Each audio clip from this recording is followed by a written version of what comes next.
My name is Anna Cole. I am 28 years old. 3 weeks ago, I came home early from work. My front door was already unlocked. I never leave it unlocked. I walked inside slowly. Everything looked normal. Nothing missing, nothing broken. But something felt wrong. Very wrong. Then I checked my bedroom camera, and what I saw on that footage made me sit on the floor and not move for 20 minutes.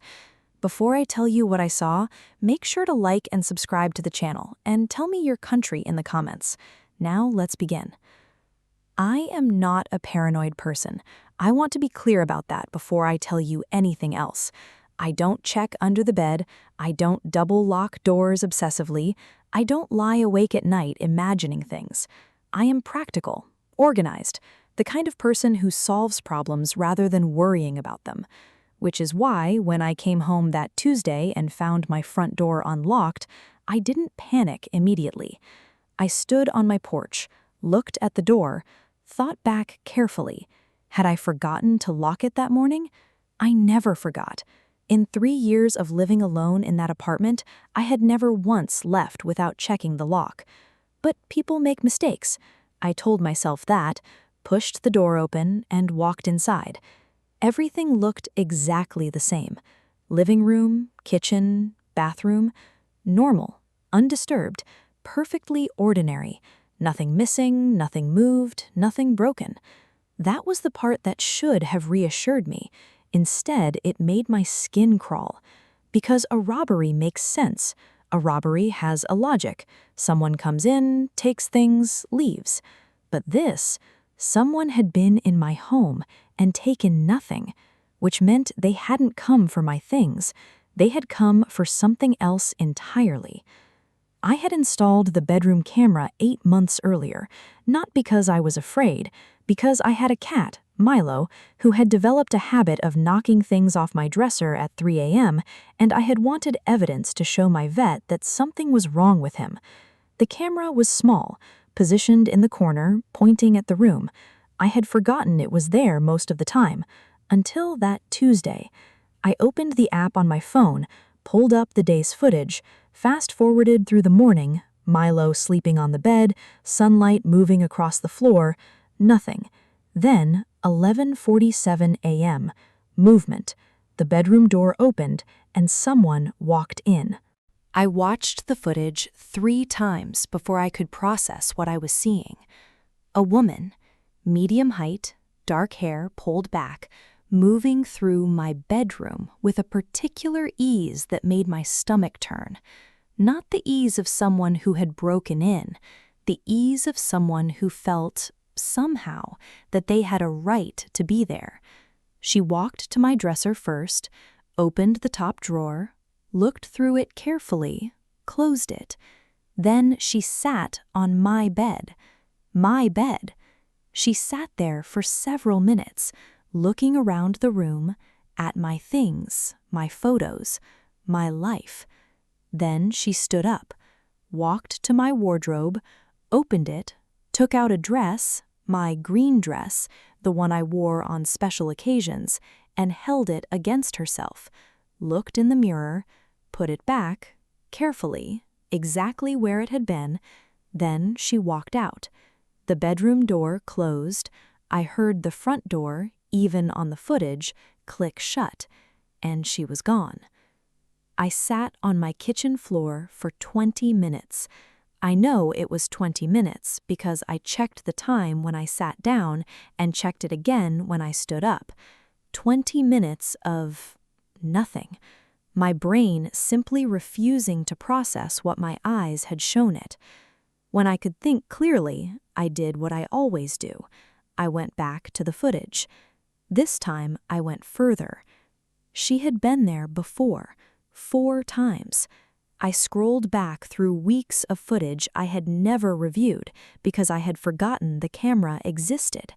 4 previous visits, all on weekdays, all between 11 a.m. and 1 p.m., always when I was at work, always the same pattern.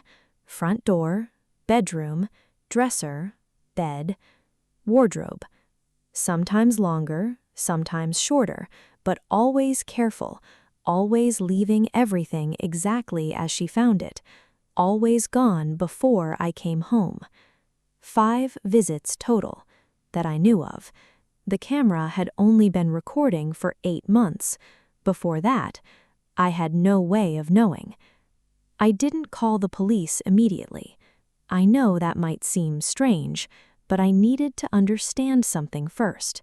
How did she get in? I had one spare key. One. I had given it to my boyfriend, James, 6 months into our relationship, a year and a half ago, so he could water my plants when I traveled for work. I looked at the footage again, studied her face. I didn't recognize her, but James would know who she was.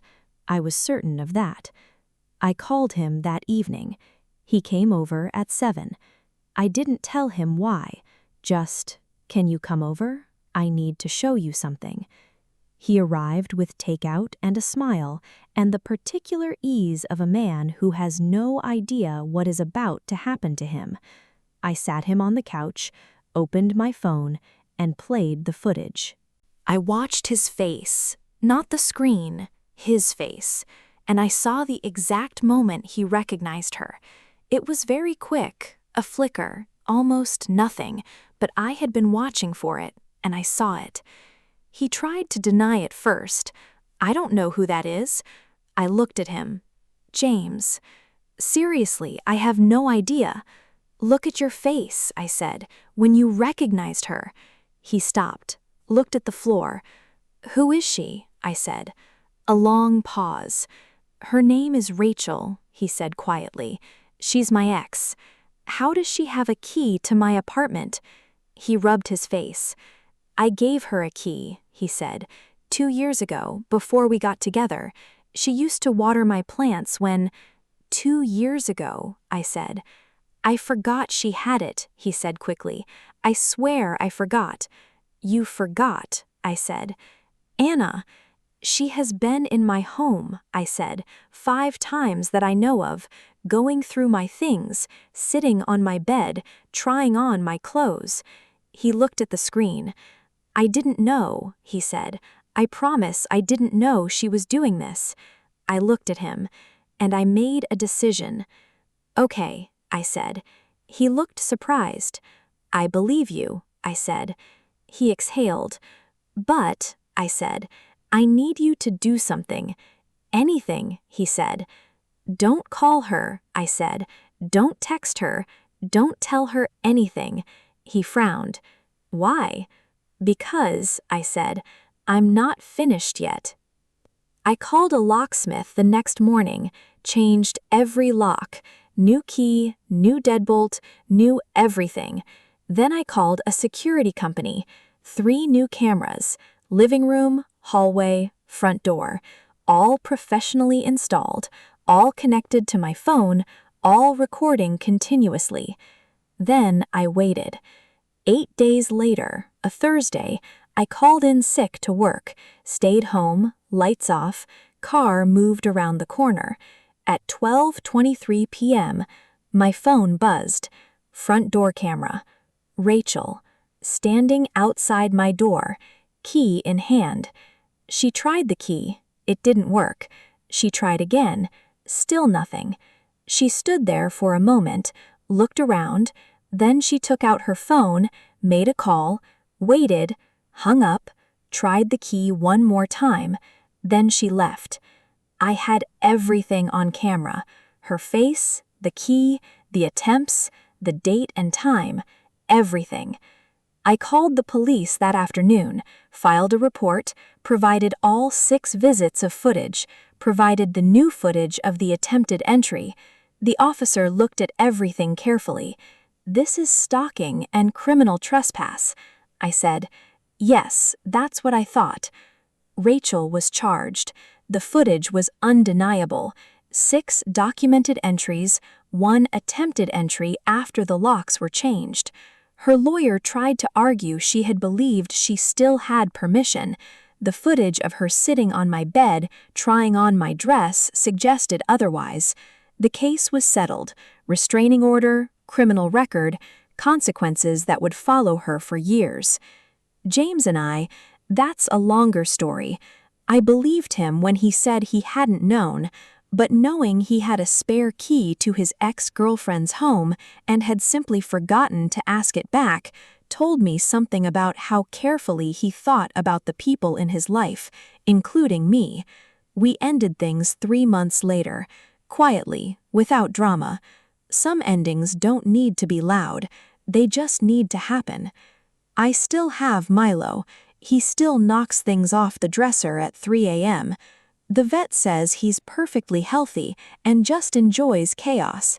I've decided to believe that's a reasonable way to live.